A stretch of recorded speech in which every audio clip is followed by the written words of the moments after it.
Hare Krishna. Thank you for joining. I hope you're feeling well. Been a wonderful few days. Let's continue. Śrīmad-Bhāgavatam. Jai. Jai Radha Madhava. Jai Kunj Vihari. Jai Radha Madhava. Jaya Kunja Vihari Jaya Gopi Jana Vallabha Jaya Giravardhari Jaya Gopi Jana Vallabha Jaya Giravardhari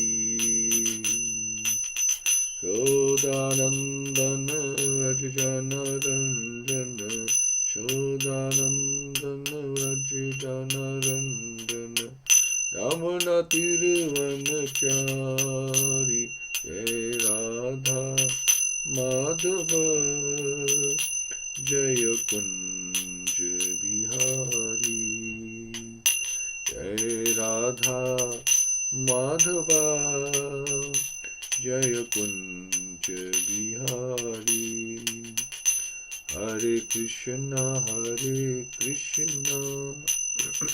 Krishna Krishna Hare Hare Hare Rama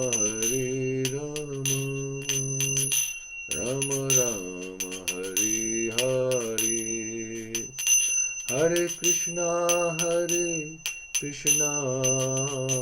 Krishna Krishna Hare Hare Hare Rama Rama Rama Hare Hare Hare Krishna Krishna Krishna Hare Hare Hare Ram Ram Hare Hare Hare Krishna Krishna Hare Hare Hare Ram Ram Hare Hare Om Namo Bhagavate Vasudevaya Om Namo Bhagavate Vasudevaya Om Namo Bhagavate Vasudevaya Om Agyantimirandhasya Gyan Anjana Shalakya Chakshurunmulitam Jena Tasmai Shri Gurave Namah Shri Chaitanya Manobishtam Sthapitam Yena Bhutale Svayrupa Kadameyam Dadati Swapadantikam Vandeham Shri Guru Shri Yutapadakamalam Shri Guru Vaishnavscha Shri Rupam Sagrajatam Sagana Raghunathan Vitam Tam Sajivam Sadhvetam Savadutam Krishna Setam Krishna Chaitanya Devam Shri Radha Krishna Padan Sagana Lalita Shri Vishakhanvitam Scha Hey Krishna Karuna Sindhu Dinabandhu Jagatpate Gopesha Gopika Kant Radha Kantamastute Tapta Kanchan Gaurangi Radhe Vindavaneshwari Rishabhanu Sutadevi Pranmami Haripriya Vancha Kalpaturehascha Kirpa Sindhave Chapatitana Pavnebhyo Vaishnavyo Namo Nama Namo Vishnu Padaya Krishna Prasthaya Bhutale Śrīmate Bhaktivedanta Swami Iti Namine Namaste Saraswate Deve Gauravani Parcharine Nirvishesha Shunyavadi Paschati Deshatarine Jai Shri Krishna Chaitanya Prabhu Nityananda Shri Advaita Gadadhar Shri Vasdi Go Bhaktivedanta Hare Krishna Krishna Krishna Hare Hare Hare Ram Ram Ram Hare Hare Mukham Kroti Vachalam Pangum Langyate Garim Yat Kirpatam Vandeshi Gurundin Taranam Paramananda Madam Shitaneshram Hariam Tassat Narayan Namaskritya Naram Chevanotam Devis Svedam Dato Jemaduriyat Nasta Prashabda Shnitam Akshay Bhagavati Tumstati Bhakti Bhagavati Neshtiki Hare Krishna. So, last time we were saying that Maharaj Parikshit, he was like proud that although how many people have come to see me and I'm so important, he was actually grateful for the sages who were his and his forefathers' well-wishers, and he was grateful to them for coming, for giving up their precious time to come and associate with him. at this time of need. Maybe he wanted to be on his own, I don't know, but he was happy to receive them. And also we talk about vastu, and about how the toilets should be away from the home, like we're having that topic as well. And then finally we're talking about being a pure devotee and remembering Krishna at the last minute. So this, like, we're not in control at the last minute of our life, and pure devotee, I don't know how many of us we can say that we are pure devotees, or we will be pure devotees in the near future. But Srila Prabhupada says, don't worry about it. You just try to do your best. Move forward. Whether you can be pure devotee by the end of your life, or you can remember Krishna at the time of death. You try your best, and you leave the rest to him and Krishna and your spiritual master, because they will take care of it, provided that you have been sincerely following the instructions of the spiritual master. Then that's all you can do. That's all you need to do. So we'll continue to verse 17. Let's see.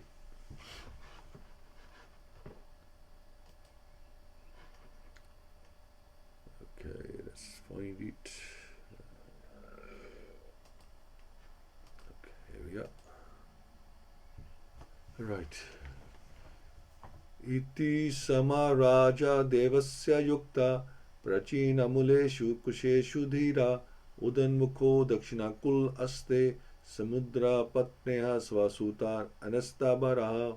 So iti dasma, as in the past, Raja, the king, adhyavasaya, perseverance, yuktaha, being engaged, prachin, eastern, muleshu, with the root, kusheshu, on a seat made of kush straw, dhira, self-controlled, udan, mukha, facing the northern side, dakshin, on the southern, kule, bank, aste, situated, samudra, the sea, patneha, wife of the Ganges, swa, on, suta, son, aniyasta, given over, barha, the charge of administration.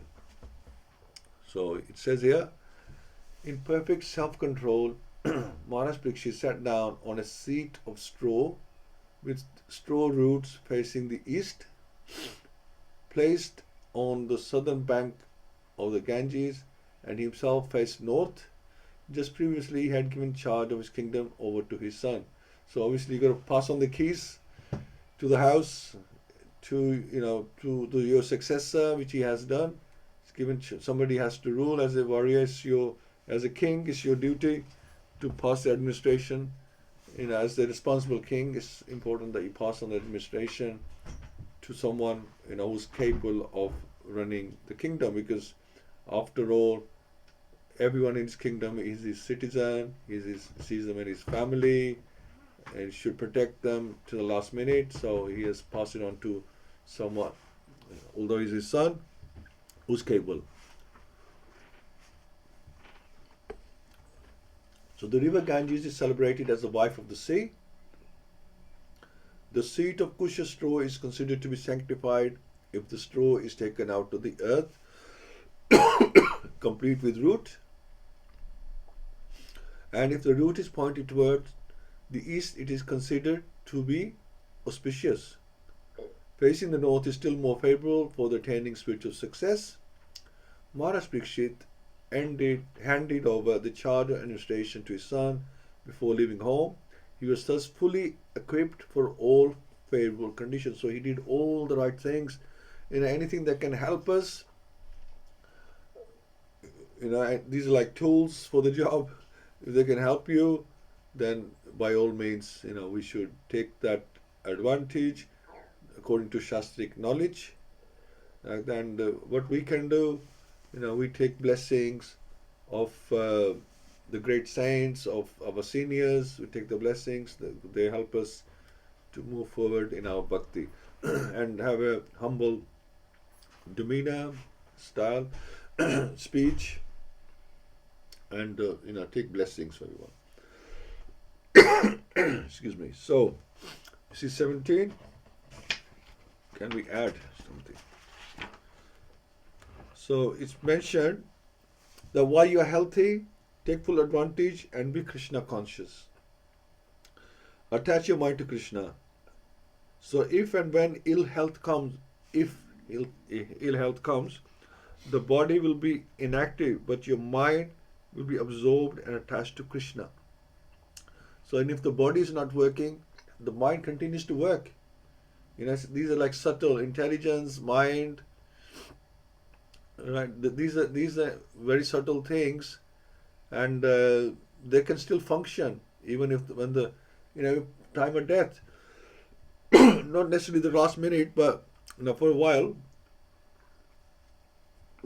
your mind is still thinking, still working. Until maybe right till the end when all the senses give up.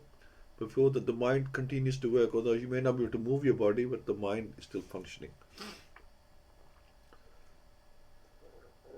So, but your mind will be absorbed and attached to Krishna because it would have been trained that way. So, whatever we're doing throughout the life, it will happen automatically. Then you can still think of Krishna up to a certain point until your mind shuts down. You can continue to think about Krishna, and so whatever you've been practicing counting money, then you'll be counting money at the last minute, or you're very attached to your family, your wealth, like that. So you'll be thinking about your family and most people think about their family, at the last minute, leaving them and what will happen to them and etc. So whatever you're attached to. So if you're attached to Krishna, then it's a good chance you'll be thinking about Krishna at the extreme point of your departure. So let's look at 18. Evam chatasmi nardeva deve prayo pavishte devi deva sangha parshasya bhumai vyakiran prasune muda muhur dundu bhyashtanedu. So evam, thus, cha, and tasmin, in that, nar deve, upon the kings, praya upavishte, being engaged in fasting to death, divi, in the sky, deva, demigods, sangaha, all of them, prashasya, having praised the action, bhumao, on the earth, vyakiran, scattered, prasunehi, with flowers, muda, in pleasure, muhuhu, continually, dundu biha, celestial drums, cha, also nedu, beaten. Thus the king Maharaj Parikshit is set to fast until death. All the demigods of the higher planets praise the king's actions, and in pleasure continually scatter flowers over the earth and beat celestial drums. So he's sitting there, Maharaj Parikshit, to fast till death, and all the demigods and higher planets praise the king's actions in pleasure. But you'll find that, as we were saying last time, that is that enough? Is that just like wasted 7 days sitting there waiting for death to come? But the praising is action that he's thinking like that. At least he's going to fast. So, but anybody, any exalted person could do that if they wanted to. They could fast till death, right? So it's not that wonderful thing. I mean, majority of us will probably want to complete our bucket list things we wanted to do. You see all the time, like especially in the movie, the show, oh, so person is about to die and he wants to see this place, he wants to meet this person, he wants to do this or that activity, and that's what they end up doing. But then you will get some exalted person, who says that I'm going to meditate, I'm going to fast until my time comes. So, that can happen. Well, we need something more extraordinary for Maharaj Parikshit, because he's an extraordinary king. So even up to the time of Maharaj Parikshit, there were interplanetary communications. And the news of Maharaj Parikshit's fasting unto death to attain salvation reached the higher planets in the sky where the intelligent demigods live. The demigods are more luxurious than human beings, but all of them are obedient to the orders of Supreme Lord. There is no one in the heavenly planets who is an atheist or an unbeliever. Thus, any devotee of the Lord on the surface of the earth is always praised by them. And in the case of Maharaj Parikshit, they were greatly delighted and thus gave tokens of honor by scattering flowers over the earth and by beating celestial drums. A demigod takes pleasure in seeing someone go back to Godhead. He is always pleased with the devotee of the Lord, so much so that by his Adi-Devic powers he may help the devotees in all respects. Even by the actions, the Lord is pleased with them. There is an invisible chain of complete cooperation between the Lord, the demigods, and the devotee of the Lord on earth. So, pleasure in seeing someone go back to Godhead. So, as we were saying last time, that Maharaj Parikshit, he would have gone back anyway, whether he had decided, heard Śrīmad-Bhāgavatam, because he did so many other auspicious things, and he took the association of great sages, he got their blessings, so he would have still made it back to Godhead. So that's what they are complimenting. So that's 18. So it says that there are past times where personalities are doing austerities to get the post of Indra.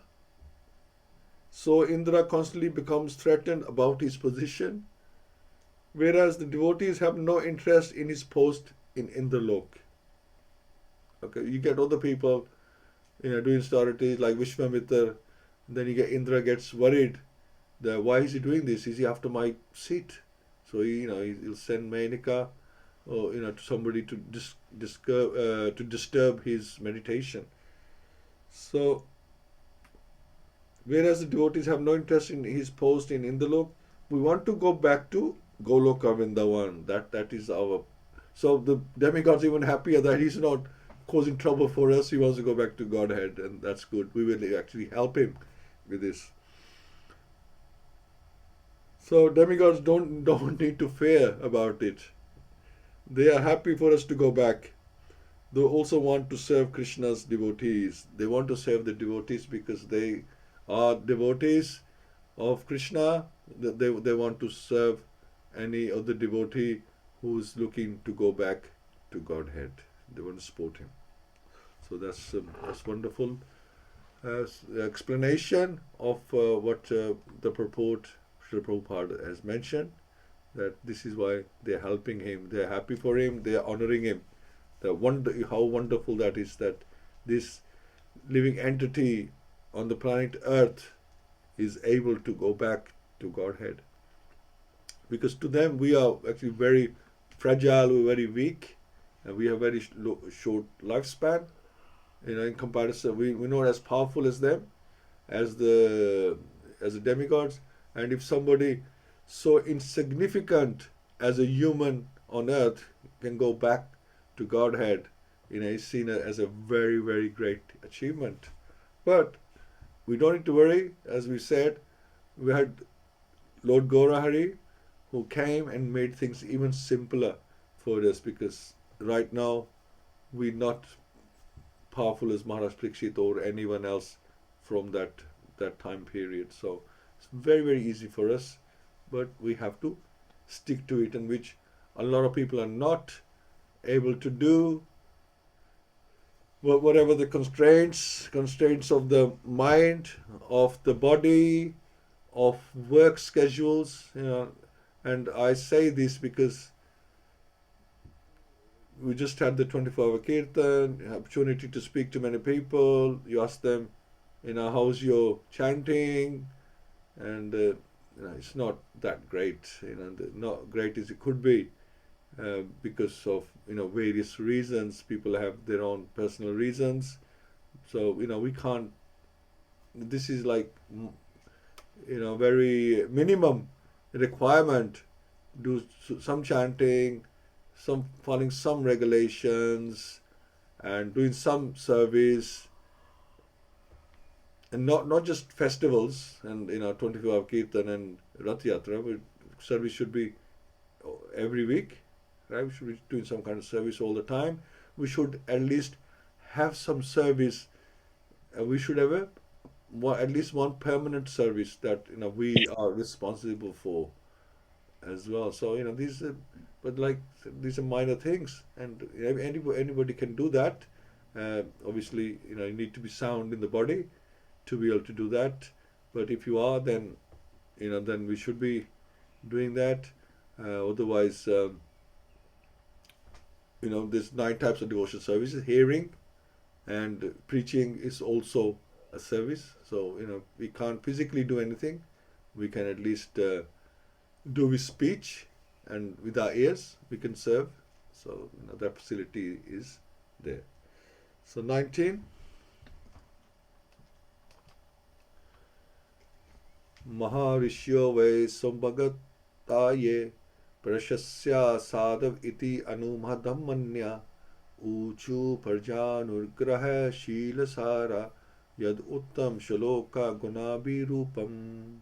So Maharishya, the great sages, way as a matter of course, samupagataha, assemble they, ye those who, prashasya, by praising, sadhu, quite all right, iti thus, anu mo damannaha, all approving, uchu said, praja anugraha, doing good to the living being, shil saraha, qualitatively powerful, yet because uttam shlok, one who's praised by selected poems, gun abhirupam, as beautiful as godly qualities. So all the great sages who were assembled there also praised the decision of Maharaj Parikshit, and they expressed their approval by saying, very good. Naturally, the sages are inclined to do good to common men, for they have all the qualitative powers of the Supreme Lord. Therefore, they were very much pleased to see Maharaj Parikshit, a devotee of the Lord, and they spoke as follows. So the purport says, the natural beauty of a living being is enhanced by rising up to the platform of devotional service. Maharaj Parikshit was absorbed in attachment for Lord Krishna. Seeing this, the great sages assembled were very pleased, and they expressed their approval by saying, very good. Such sages are naturally inclined to do good in common man, and when they see a personality like Maharaj Parikshit advance in devotional service, their pleasure knows no bounds, and they offer all blessings in their power. The devotional service of the Lord is so auspicious that all demigods and sages up to the Lord himself become pleased with the devotee, and therefore the devotee finds everything auspicious happening around him. All inauspicious matters are removed from the path of a progressive devotee. Meeting all the great sages at the time of death was certainly auspicious for Maharaj Parikshit, and thus he was blessed by the so-called curse of a Brahman's boy.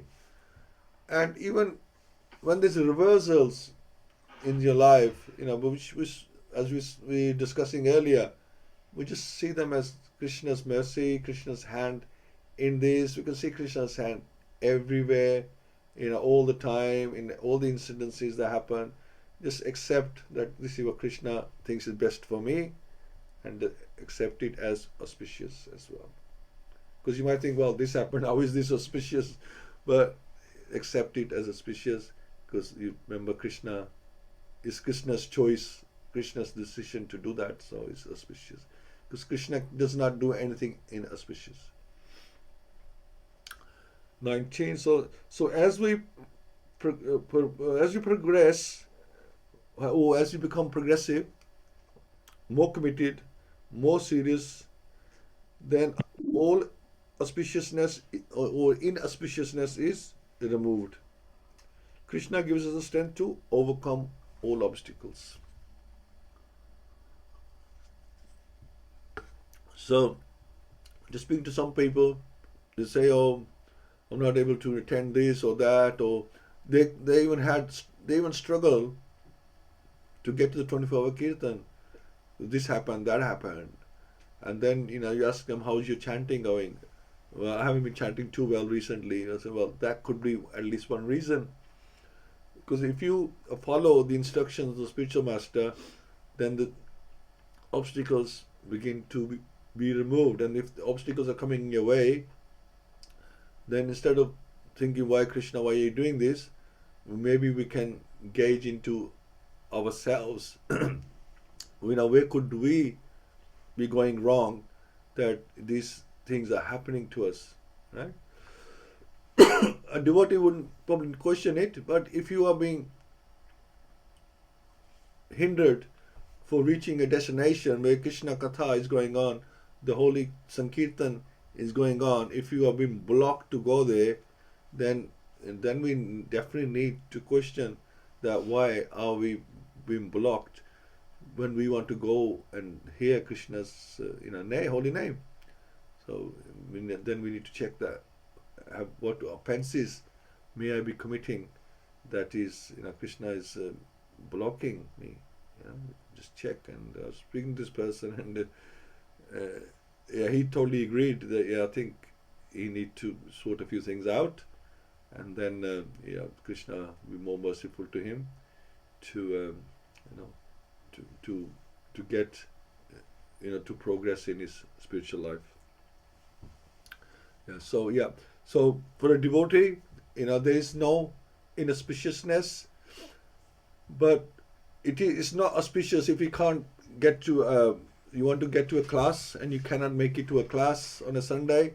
You wanted to come, but things happened that you couldn't make it, or you want to hear Krishna Katha, you couldn't do that, or you want to come to the Kirtan, you couldn't make it because there were some obstacles. Then we can, that I wouldn't say that was auspicious. That you need to check that where am I doing offenses that I'm being blocked, from this spirituality. There's the blockage. Why is that block there? What offenses? Like when you're chanting, if you cannot, if you're having problem chanting properly, then people check that what one of the 10 offenses or more than one of the 10 offenses might be been committed by me, that I cannot focus on Krishna's holy name. So go through the list. Which one could I be committing right now? Have I have I blasphemed some devotee who I shouldn't have blasphemed? Or am I committing sinful activities on the strength of the holy name, that the holy name may protect me? So easily we can make these mistakes following the instructions of the spiritual master. Am I following the instructions of the spiritual master? All these are offenses. If you're not doing them, then these are offenses that can affect your bhakti. So that's 19. And let's go to 20.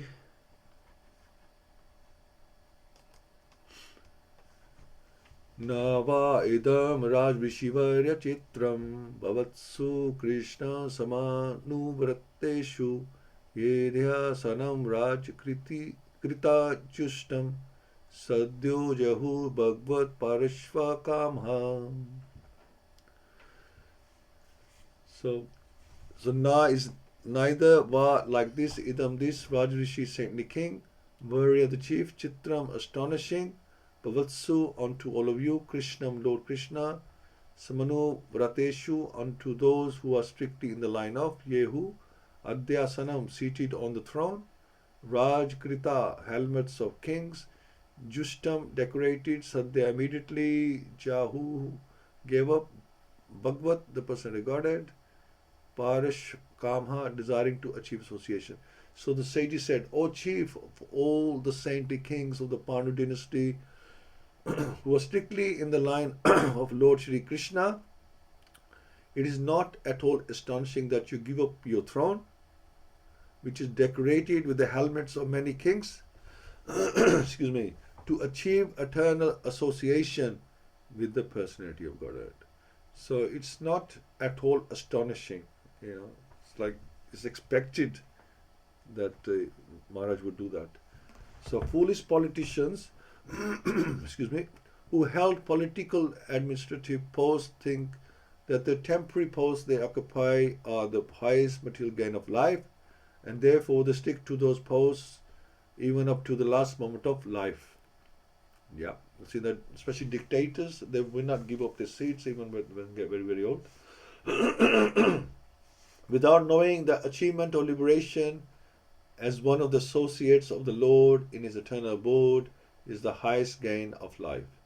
The human life is meant for achieving this end. The Lord has assured us in the Bhagavad-Gita many times that going back to Godhead, his eternal abode, is the highest achievement. Prahlad Maharaj, while praying to Lord Narasimhadev, "O my Lord, I am very much afraid of the materialistic way of life. I am not the least afraid of your present ghastly ferocious feature as Narasimhadev." So when Narasimhadev appeared, this is part of the prayer of Prahlad Maharaj. This materialistic way of life is something like a grinding stone, and we are being crushed by it. We have fallen into this horrible whirlpool of the tossing waves of life, and thus, my Lord, I pray at your lotus feet to call me back to your eternal abode as one of your servitors. This is the summit liberation of this materialistic way of life. I have bitter experience of the materialistic way of life in whichever species of life I have taken birth. Compelled by the force of my own activities, I have very painfully experienced two things. So, being born in whichever species of life I have taken birth, compelled by the force of my own by your own karma.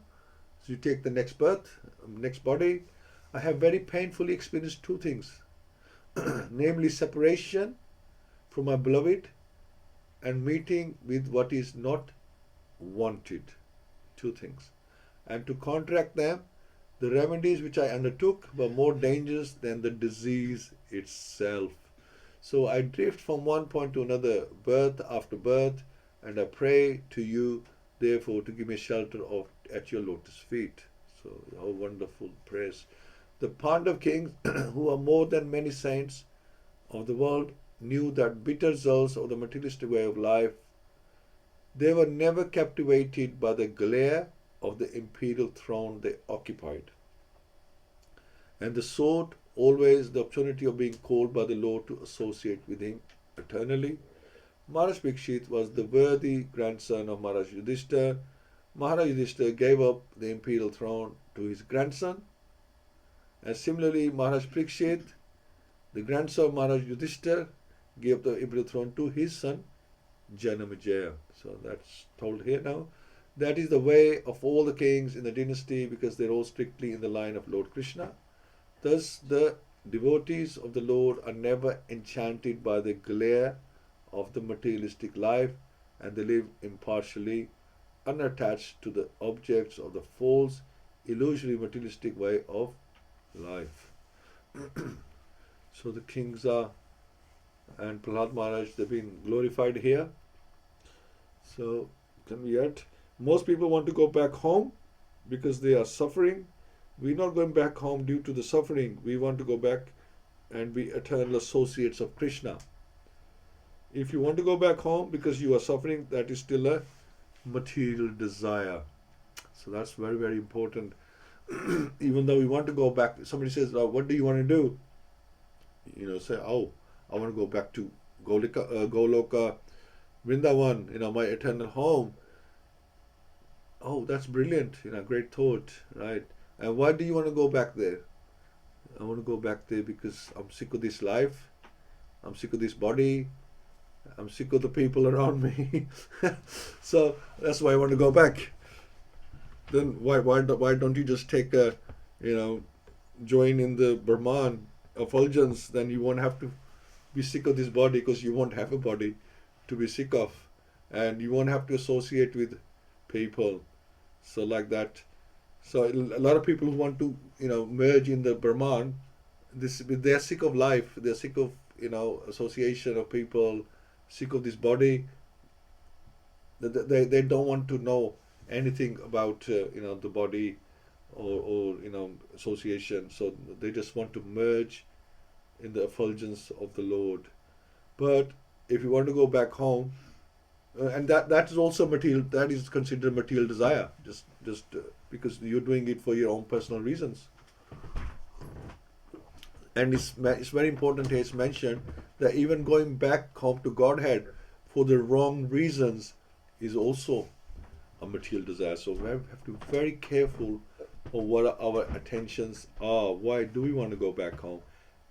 And it's told us here that we want to go back home so we can eternally serve at the lotus feet of Lord Krishna. That is the complete reason why. First we want to go back. We should be going back. We should be attempting to go back, but for that reason, because we want to serve Krishna, to be his servitors, which we are meant to be. That's our eternal position, constitutional position. So very good point here. And finally we'll do 21. Sarve vyam tavad iha samhe atha kalevram yavad so vihaya lokam param vidaskam vishokam yayati ayam bhagavat pradhanha. So sarve all vyam of us tavat, as long as iha at this place, asamhe shall stay, atha hereafter, kalevram the body, yavat so long, so the king, vihaya giving up, lokam the planet, param the supreme, virajaskam completely free from mundane contamination, vishokam completely freed from all kinds of lamentation, yati returns, ayam this bhagavat devotee, pradhanha the foremost. So we shall all wait here until the foremost devotee of the Lord, Maharaj Parikshit, returns to the Supreme Planet, which is completely free from all mundane contamination and all kinds of lamentations. So there's no material contamination there, and there's no, no worries, anxieties. It's Vaikuntha. It's completely free of lamentation. And so the sage is saying we will remain here for the next 7 days until Maharaj returns back to the Supreme Planet.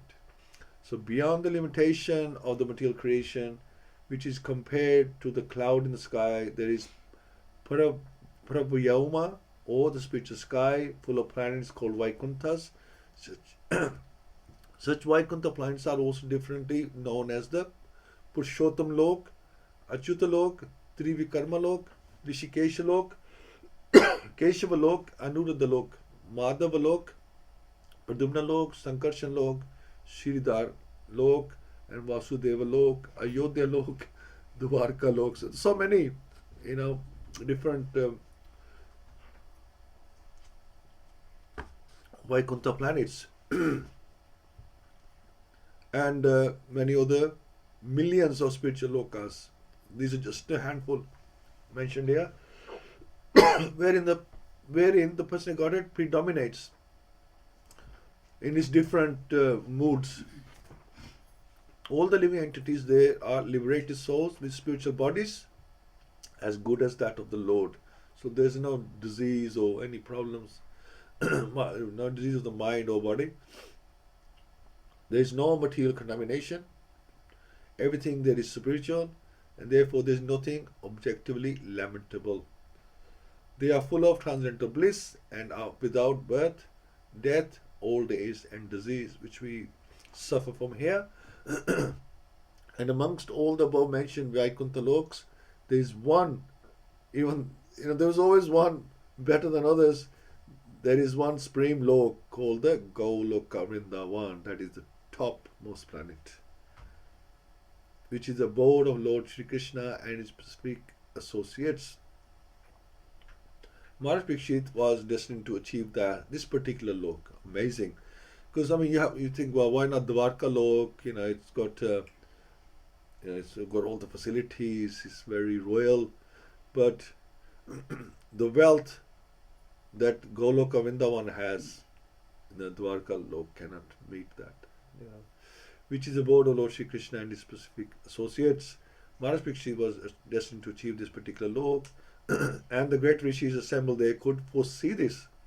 All of them consulted among themselves about the great departure of the great king, and they wanted to see him up to the last moment, because they would no more be able to see such a great devotee of the Lord. Yeah, so he was the last one of the dynasty who was so great, and a great emperor. When a great devotee of the Lord passes away, there is nothing to be lamented because the devotee is destined to enter into the kingdom of God.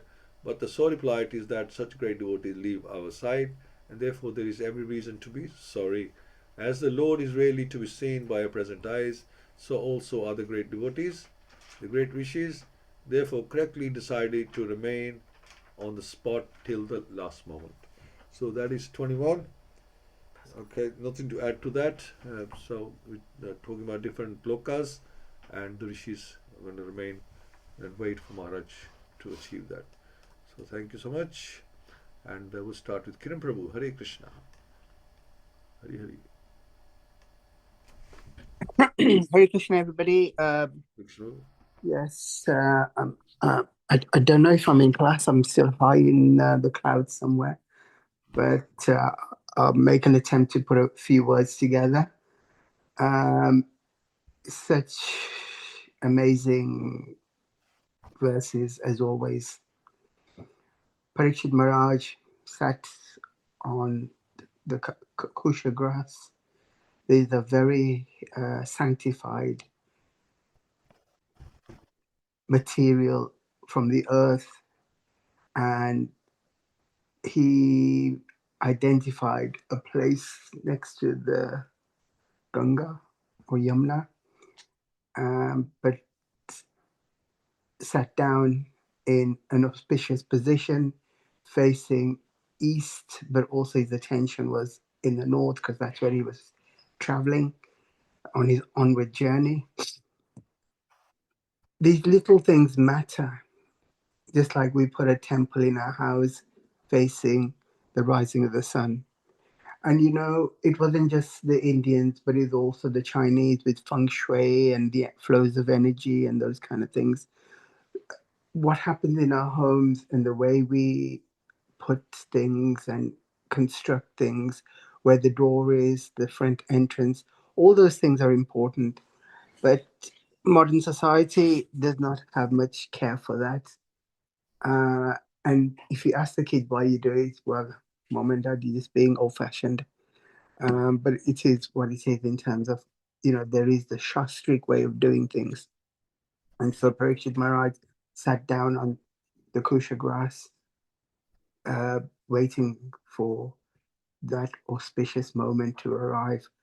But he had been training for this moment for a long, long time because his mind was totally focused on attaining Goloka Vrindavan. And so these verses are just verses not just for the consumption of individuals, but this is for the whole of humanity. In that we live in a turbulent world where so many distractions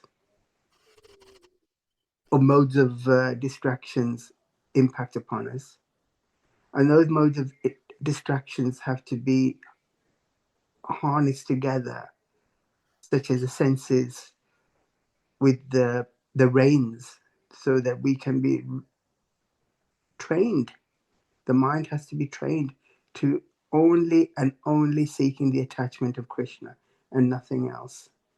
And hence, this is the foolish world we live in, where you get all these politicians, people who hold powers within local government. They're there for two years, then gone after the ballot has been casted. Nothing is permanent. Some may claim to have moral victories, but moral victories is not the same thing as what the junta or the public decides. Sometimes we all have a shelf life. We all have a sell-by date. And politicians, nobility, the queen or the king never live to be 100, right? So, there's nothing permanent. Unless you're a naturalist like David Attenborough, who'll go on forever, because I think he'll be dealing with gorillas forever. But even the demigods, you know, they were in awe of Parikshit because of his depth of humanity, depth of compassion. And our devotion, our bhakti should be a reflection of those very elevated individuals who've gone before us and have been highlighted in the Shastras. The demigod should feel threatened. Indra was threatened by the austerities people committed. And so therefore, of course, demigods want to help us on our journey, but we have to be very, very disciplined in this approach. And Maharaj Parikshit was clearly determined. We all have bucket lists. I want to do this. We all have desires, and we put that in a bucket list. But the only desire should be for serving Krishna. So in the bucket list should be only one thing: serving Krishna. Before we kick the bucket, we should only be thinking of serving Krishna. And all our efforts in the world that we are ingrained in, entwined in, and engrossed in, we should be serving the needs of humanity. But in serving the needs of humanity, we're serving the needs of the divine. And so therefore, the efforts should be that which is improving the well-being, improving marginalized, impoverished, and vulnerable people. And through that service, we become eternally close to Krishna. And in doing so, we have developed, or we will develop, that attachment to Krishna. So when the time comes, there will be no ambiguity. Am I going to make it? Because the hard work's already been done. You don't have to wait for the exam to pass, because the preparation's already been done. And this is the training for that ultimate finality. And if you forget on the last breath, fear not. He knows that your intrinsic effort has been all for achieving Goloka Vrindavan, and continue that ongoing process to serve humanity. And implicit in that will be serving Krishna. And we have been given such an auspicious opportunity. Parikshit Maharaj should be an example to us. I should be people like Dhruva, and I should be Prahlad. And there are so many illustrious characters in the Bhagavatam.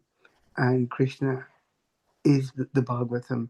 And that's why we are so closely following each verses, so we can attain that level of auspiciousness in our lives.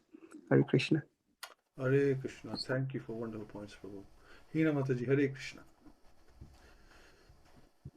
Hare Krishna, Prabhu. Hare Krishna, everyone. Please accept my humble obeisances. All glories to Srila Prabhupada. Thank you so much. So some of the points that I made were around, and I think you made a very nice point, Prabhu, about how the mind is one of the last things to go before one leaves the body, and how important it is to make sure, based on that the mind is rightly situated. So obviously this is a practice which takes our whole life, essentially, and as we know, death's the exam. And so to help with that, it's really important to have a strong sadhana, and as you also confirmed, some committed service as well. So this again helps to bring the mind to where it needs to be at the time of death, which ideally should be really just focusing on Krishna's lotus feet. Ultimately, it shouldn't be going anywhere else. Shouldn't be thinking about family members. Shouldn't be thinking about the bank balance. Literally, that's all that's going to be. That's all that will matter at that final point. And also in this verse, in the initial verse, in verse 19, there's a nice point around how there's no atheistic beings in the heavenly realm, in the heavenly realm. Which is, I know it confirms something quite obvious, but it shows also that goodness rules, so that you have a team where you've got the Lord, the demigods, and all the devotees are all on one side. You could say they're all on one team, they're all aligned, and I think that's quite reassuring. That gives us strength as well. We should feel, empowered that we're on that team, you could say, and ultimately, people have to choose which team do they want to belong to. Do they want to be on Krishna's team, or do they want to be on Maya's team? And then in verse 20, there's a point around, and Prabhupada's already expanded on it, around how people have a tendency to hold on to their materialistic positions, thinking that's the be-all and the end-all. And there's so many world leaders who are in that position today, really. They should have retired many decades ago, but they're still continuing. And they unfortunately don't know the real purpose of human life, which is quite unfortunate. I also like in verse 20, Prahlad says the sentence, the remedies which I undertake are more dangerous than the disease itself, which is so true. And I think in every age we'll see that people will indulge, or they will turn to many illicit sources in the universe, in the material world, to remedy their material pains, which could be, depending on the age, it could be, drug related, alcohol related, it could be anything like that, essentially, where they're just turning to remedies, sources which you could say just are going to just make their condition, bind them even further, essentially, rather than freeing them. So yeah, that were just a few of my points. Thank you so much. Hare Krishna. Thank you so much, Mataji. Hare Krishna. Brother? Hare Krishna, everyone. My pranams to all of you. I hope you all are, your spiritual batteries have been charged till the next 24-hour Kirtan and till the next Rath Yatras. Now the Rath Yatra season is also going to start. So yeah, more charging. Krishna, if we, when we get our energies go down in our body, we have to feed ourselves. Similarly, for the spiritual batteries, Krishna has devised these wonderful festivals, and it was so nice that everybody came together and how it went along. Yes, the souls are rejuvenated, but the body might be a little bit tired, but it will be fine in a day or two as well. Yes, talking about Kusha grass. Kusha grass is actually, they say, it's the expansion of Varahadev's hairs. So that's why we use Kusha grass in all the holy pujas and everything. So Krishna came as Varahavatar also when Mother Earth was in trouble. And so how wonderful it is. There's a meaning to everything which is used in everything around us. If we know the meaning, then we appreciate it, why it is so. Not any other grass is used. So it's always the Kusha grass. And also, just to hear again, remind ourselves again that yes, Parikshit Maharaj, even before his birth, when he was, being attacked by Ashwathama, from that point when Krishna saved him in his mother's womb before he was born, he was looking for Krishna, and he became the king as a successor to the Pandavas. When the senior Pandavas, all the 5 Pandavas, they left. And how now when the time has come, the curse was given to him when he was looking for water, when he was hunting by the son of the sage Shamik. Shringi, but it was all designed by Krishna for a reason. Now these 7 days, he was told that listen to Śrīmad-Bhāgavatam, and how all the sages from everywhere, the big sages who don't come, gather together, just like they all gather together in Kumbh. They say they all come and they just disappear as well afterwards. Similarly, all the sages of the universe, they came and they stayed with Parikshit Maharaj while he was being told Śrīmad-Bhāgavatam, and Parikshit stayed there. He passed on the responsibilities to his successor, his son Janmejaya, because he was a king. King has to give the authorities like it was described. Kings can't just leave the kingdom in lurch, can't just abandon it. It has to continue, it has to go on. Now, in the last verse, it's been said so nicely that how as devotees we have to depend on Krishna, and we shouldn't use the things around us for our own sense gratification.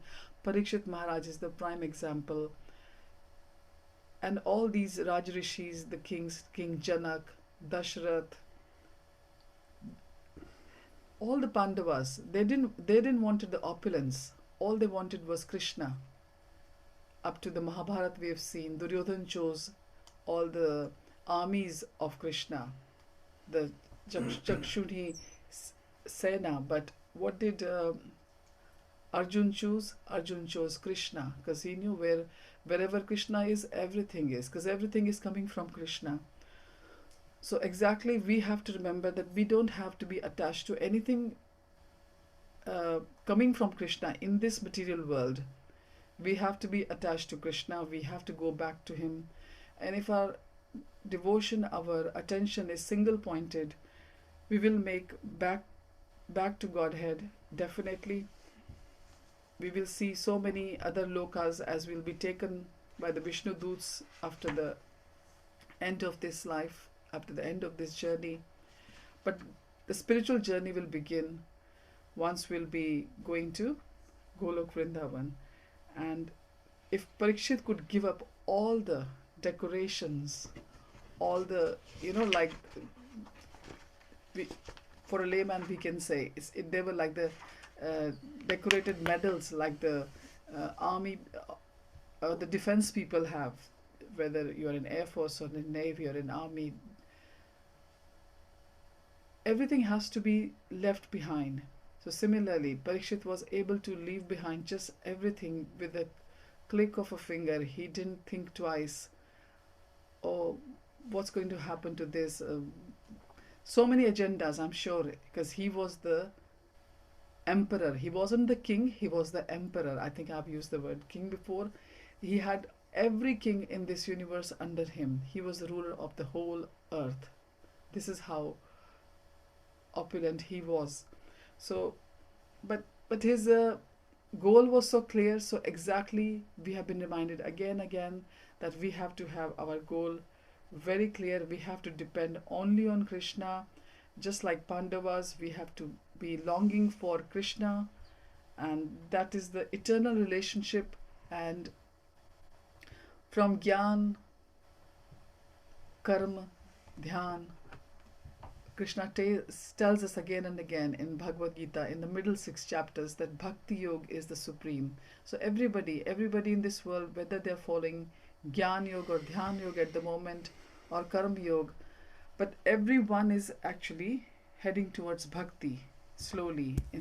But being Krishna consciousness, followers of Krishna consciousness movement, and being given so much by Srila Prabhupada, we have seen that we have to follow this path of devotion service and give every ounce of our seva to Lord Shri Krishna.